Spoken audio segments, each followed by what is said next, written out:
जो शिष्य के गले में कंठी बंधी हुई है वो साधारण नहीं है। आप विश्वास करके गुरु प्रदत्त कंठी को, तुलसी को गले में, लोग सोने की चैन पहनने में गर्व करते हैं और कहते हैं हम जब ऑफिस जाते हैं तो हमें शर्म लगती इसलिए कंठी उतार के रख देते हैं। ये दुर्मति है, ये महत अपराध है।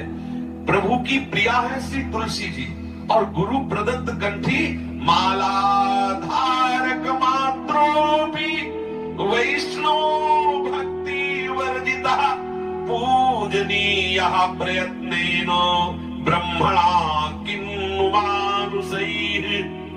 यद्यपि गुरु की शरण में होकर गुरुदेव से कंठी लेकर बांध लिया, पर अभी भक्ति असली नहीं आई उसके हृदय में, तो भी केवल तुलसी की कंठी धारण मात्र से वो वैष्णव हो गया और इतना पूजनीय हो गया कि ब्रह्मा जी भी उसका पूजन करेंगे। मनुष्यों की तो बात ही क्या है। माला धारक मात्रोपि वैष्णवो भक्ति वर्जिता पूजनीयः प्रयत्नेन ब्रह्मणा किन्नु मानुषः। आदर करना चाहिए जिसके गले में कंठी बंधी हो, भले अभी उसके हृदय में भक्ति का प्रादुर्भाव नहीं हुआ, पर वो इतना पावन है कि ब्रह्मा जी भी उसका पूजन करेंगे। मनुष्यों की तो बात ही क्या है। तुलसी काष्ठजाम मालाम कंठस्थाम बहते तु यः असौचश्चाप्यनाचारो मामेवैति न संशयः। प्रभु कहते हैं कि जो पुरुष तुलसी जी की कंठी धारण करता है, तुलसी काष्ठ से निर्मित माला को कंठ देश में धारण करता है, वो भले नहाए धोए ना, देखो बड़ी महिमा है तुलसी जी की।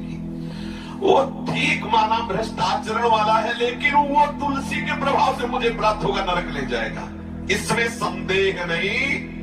तुलसी काष्ठजाम मालाम कंठस्थाम वहते तो यह असौचश्चाप्यनाचारो, यद्यपि अपवित्र रहता है, अनाचारी है, तो मामे वही दिन संशय, वो निश्चित मुझको प्राप्त होगा, क्योंकि मेरी प्रिया तुलसी को गले में उधारण किए हुए है।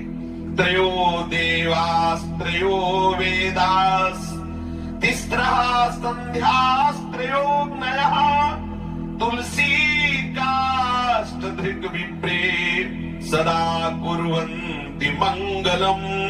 तीनों वेद और तीनों देवता ब्रह्मा विष्णु महेश और तीनों संध्याएं और तीनों अग्नियां जो तुलसी की कंठी धारण करता है, सब निरंतर उसका मंगल करने के लिए सावधान रहते हैं। ध्यान देने योग्य बात, जो गले में तुलसी जी की माला कंठी धारण किए हुए है, तीनों वेद उसकी रक्षा करते हैं। ब्रह्मा विष्णु महेश तीनों ये महान ईश्वर कोटि के देवता रक्षा करते हैं। तीनों संध्याएं तीनों अग्नियां उस तुलसी माला धारण करने वाले की निरंतर रक्षा करती, उसका मंगल विधान करती रहते हैं। जिसके गले में तुलसी होती है गुरु प्रदत्त, भूत प्रेत ये सब छू नहीं सकते उसको। ये तुलसी जी कोई साधारण ऐसा न समझ ले। यहाँ तक शास्त्र में लिखा है कि जीवन भर पापाचरण किया और वो मर गया, और उसकी जब चिता जल रही हो, उस चिता में यदि तुलसी काष्ठ मिला दिया जाए तो उसकी अधोगति नहीं होगी, वो नरक नहीं जाएगा। तुलसी काष्ठ पड़ते ही उसके सारे पाप भस्म हो जाएंगे। यद्यपि वो मर चुका है, उसके शरीर की जो चिता दी गई है उसमें यदि तुलसी काष्ठ हो तो वो पवित्र हो जाएगा। इतनी महिमा है। सदा प्रीतमनास्तस्य कृष्णः देवकी नंदनः तुलसी काष्ठ संभूताम् यो मालाम बहते नरः।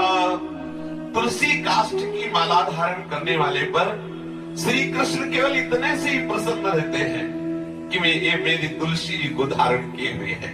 ये कभी लोक लज्जा ना करो कि लोग क्या कहेंगे। तुलसी की कंठी धारण करने पर, गुरु प्रदत्त तिलक लगाने में लोग क्या कहेंगे, ये बड़ी बुद्धि मंद हो गई है। हमें निरंतर प्रभु से विमुख करने की चाल चलती रहती है। जब हम तिलक लगाते हैं तो हमें इस बात का गर्व होना चाहिए, प्रभु के दास हैं। ये किसका सुहाग है? प्रीतम का सुहाग।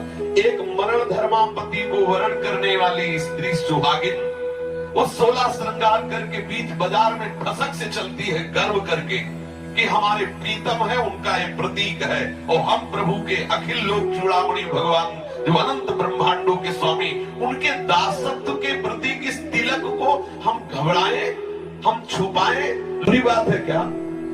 देखो देखो कैसा भगवान का भक्त है। अरे हमारा संबंध प्रभु से कह के बोल रहे हैं, हमारे सौभाग्य का विषय है। लेकिन मलिन बुद्धि वो सकुचा जाता है कि तिलक नहीं लगाना, कंठी नहीं बांधना, क्योंकि लोग क्या कहेंगे। बहुत सावधान। साक्षात श्री कृष्णचंद्र जो कह रहे, तुलसी काष्ठ की माला धारण करने मात्र से श्री कृष्ण प्रसन्न हो जाते हैं। जो तार्किक लोग तर्क करते हैं तिलक नहीं लगाना, क्या दिखावे से भगवान मिल जाएंगे? ये बिल्कुल अभक्त हैं, कोई अंदर भक्ति नहीं है, नहीं ऐसे शब्द नहीं निकल सकते। ये आचार्य रूप में भगवान ही पधारते हैं, और जितनी आचार्य परंपराएं वो सब भगवान के द्वारा ही प्रकट की हुई है। ये तिलक, कंठी, छाप, माला, ये सब भागवतिक स्वरूप है। जो इसकी निंदा करते हैं, वाद विवाद करते हैं कि भाई क्या बाहरी तिलक लगाने से भगवान की प्राप्ति हो जाए? हाँ हो जाएगी, कह तो रहे। कंठी बांधने से भगवत प्रहा हो जाएगी। ये कंठी, ये तिलक, ये आपको धीरे धीरे प्रभु के चरणों में समर्पित कर देगा। उनका दासत्व है। ये हमारी दासता का चिन्ह है कि हम श्यामा श्याम के दास हैं। आचार्य परंपरा से, इष्ट परंपरा से लगता चला आ रहा है। तो जब हम तिलक लगाए होते हैं तो ऐसे पता चलता है कि ये निम्बार्क संप्रदाय का है, ये गौड़ेश्वर संप्रदाय का, ये अर्थात अमुक आचार्य की परंपरा से प्रिया प्रीतम की ये दासता को स्वीकार किए हुए। ऐसा चिन्ह का बहुत बड़ा महत्व है। जो दीक्षा लेने के बाद तिलक नहीं लगाता और उपासना करता है तो उस उपासना को माना गया है निष्फल, बिना तिलक लगाए। स्नान के बाद पहले सुंदर तिलक की रचना करें। प्रथम ही मज्जन कीजिए, सौरभ अंग लगाए, पाछे रच पच करे, सुंदर तिलक बनाए। तिलक की निष्ठा होनी चाहिए। तिलक कोई केवल खिलवाड़ मात्र नहीं है कि हमने ऐसे तिलक बना लिए। ये हमारे दासत्व का सुख है। अगर हमारे गले में कंठी बंधी है, मस्तक पर श्री वृंदावन के रज का तिलक धारण किए हुए है, किसी भी भूत प्रेत पिशाच यक्ष राक्षस की ताकत नहीं उसको छू सके। किसी के भी मूठ मंत्र आदि का प्रयोग उसके ऊपर की वशीकरण, मारण, उच्चाटन किसी का नहीं कर सकता। पर निष्ठा होनी चाहिए। एक बार हरिराम व्यास जी के शिष्य श्री मधुकर शाह जी, ये राजा है, तो उस समय सम्राट पद पर अकबर विराजमान था। आगरे आया। आगरे में उसने देखा बहुत से जो राजपूत राजा जन है तिलक लगाए हुए, क्योंकि ब्रज क्षेत्र से सब जुड़े हुए थे। गले में कंठी, मस्तक पे तिलक। तो उस समय किसी महापुरुष का उसे सानिध्य प्राप्त अकबर को नहीं हुआ था। तो उसके हृदय